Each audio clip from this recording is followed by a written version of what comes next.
people need to have access to energy, they need to have access to food, but they need to do so in a sustainable way. That is really the crux of the matter. How do we make sure that we can feed people and that they have an access to energy?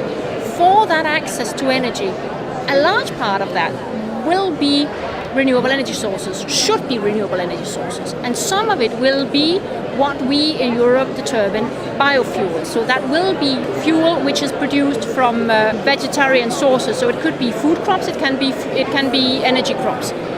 But they need to be produced in a sustainable way. So I think that is really the crux of the matter. How do we do that?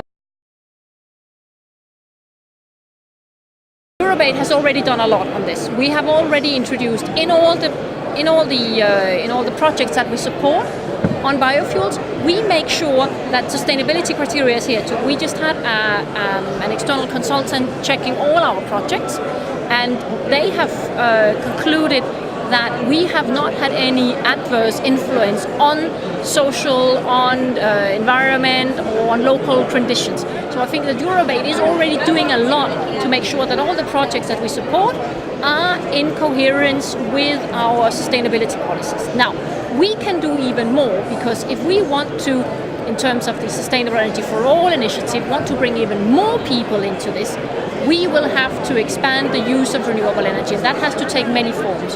One thing, however, we can be sure that we will never ever do is to support the local biofuel production, which will then be exported to the European Union. That will not happen. Eurobate will never support these kind of projects. That's completely clear. We also have to make sure, and this is both in terms of food security and in terms of biofuels production, we have to make sure that the whole issue of land grabs is dealt with. And this is a very, very complex issue that we are already tackling.